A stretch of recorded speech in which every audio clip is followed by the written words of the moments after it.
ვარსკვლავები რო შექმნა ღმერთმა მათი შექმნის ეს რა თქვა იყოს ცის კამარაზე მზე მთვარე ვარსკვლავი იყოს რისთვის იყოს რო გაანათებს ქვეყანაზე და ქვეყანიდან ჩანდეს ცა მეტი ხო არაფრისთვის ადამიანი რო შექმნა რა თქვა ღმერთმა შევქნათ კაცი ჩვენს ხატად იგი შეიძლება რომ უსულო ნივთიერი ქმნილება ღვთის ხატებაზე მეტი იყოს შეიძლება ის ღვთის ხატების ბედს განაგებდეს როცა ის არის მოცემული შედის ისთვის რომ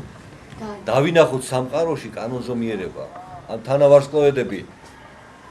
ხო შეიძლება ვთქვათ რომ ნუ ვარსკვლავები მოფენილია და მე რა მაგრამ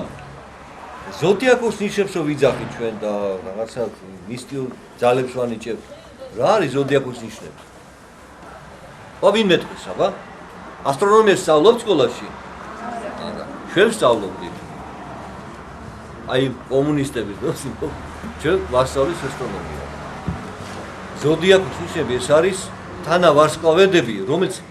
ეკლიპტიკის სიბრტყეშია განლაგებული. ეკლიპტიკის სიბრტყე არის ეკვატორზე გატარებული სიბრტყე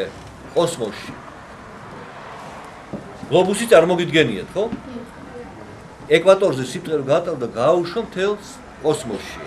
აი ამ სიბრტყის გარშემო განლაგებული თანავარსკვლავედები. აღმოჩნდა რომ 12-ია. შეიძლება რომ და თანაბრად არის განაწილებული დაახლოებით 1 თვე არის მათ შორის მანძილი ამ თანავარსკვლავედების რომ დედამიწა რომ უნავს და მზის სისტემა ეხლა არის ამ თვეში არის ამ თანავარსკვლავედში მე იმ თანავარსკვლავედში სექტორებად არის დაყოფილი 12 სექტორად არის დაყოფილი მთელი კოსმოსი და ვიძახით რომ რა ღმერთი არის თუ არ არის აი რატო შეიქმნა ეს ვარსკვლავები რომ შევიცნოთ რომ კოსმოსს თავის შემოქმედი ყავს იგივე რომელიც მე შემქმნა მაგრამ მე შემქნა რომ შევიმეცნო და ის შექმნა შემეცნების ობიექტად რომ მე ვირწმუნო რომ ღმერთია შემოქმედი ხედავ რა ადგილი უკავია ამ ვარსკვლავებს და თანავარსკვლავებს და რა ადგილი უკავია ადამიანს და ასტროლოგია ყირაზე აყენებს ამ ყველაფერს თურმე ისინი მოქმედებენ ისინი ჩემს განაგებენ თურმე მე იმაზე ვყოფილვარ დამოკიდებული მაშინ მე ვინა ვარ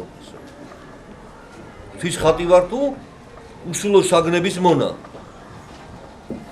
აი ამიტომ ეკლესია ამხელს ასტროლოგიას რომ ეს არის სრულ სწავლება და ასტრონომიას ჩვენ ასე გავიგებთ ვინ იყო ასტრონომები კოპერნიკე ვინ იყო რა გიგიათ ვინ იყო ბერი იყო აი ეს კალენდარი რომელთაც ეკლესია დღეს სარგებლობს ვისი შექმნილია ისევ ეკლესია არა იულისის მეძახის იულის კეისარი მაგრამ სოზიგენე იყო მეცნიერი ვინც შექმნა მაგრამ სოზიგენემ შექმნა მხოლოდ მზის კალენდარი ტროპიკული ტემპერატურის მიხედვით ეკლესიაში რატომ მზის კალენდარი არ არის ეკლესიის მზის კალენდარი მთვარის კალენდარი ერთად შერწყმულია ანუ ეკლესიის კალენდარი ბევრად უფრო მეტია ვინ შექმნა ბერებმა ესე იგი შეიძლება ჩვენ ვიყოთ მეცნიერების წინააღმდეგ დიდ შაბათს ანუ აღდგომის წინა დღეს შაბათს დიდი პარასკევის შემდეგ როდესაც ეკლესიის სრულდება მსახურება მაცხოვრის წესისაგების იქ არის საოცარი სიტყვა ო საღვთისმსახურო წიგნებია და საოცარი სიტყვა არის შენო შთახეთ ქვეყანაშიო და მიწამ დაგფარა როგორც მთვარის ჩრდილი დაფარავსო მზესო ნახეთ მზის დავნელებაზეა ლაპარაკი მაგრამ მზის დავნელებაში ანალოგია დაინახა მაგრამ მთვარის ხო არ შეუძლია დაფაროს მზე და შენ აღმოვწყინდი საფლავიდანო და უნათებ თელ სოფლიოში ესე იგი, ვინც ამას წერდა, იცოდა ზის და მთვარის მიმოქცევა. მეცნიერი კაცი ყოფილა, ხო? და ჩვენ შუა საუკუნეების ისტორიას გვასწავლენ, რომ ეს უსწავლელი ბერები, ესენი ებრძოდნენ მეცნიერებას. ესენი შაბზე სამკულზეა და სწავლობდნენ. არა, რასაკვირია ეს არის. ასე რომ ჩვენ ვებრძვით არა მეცნიერებას, არამედ სრულ მეცნიერებას. იმ მეცნიერებს, რომლის უკან დგას მაცდური, რომ შეაცნოს ადამიანს.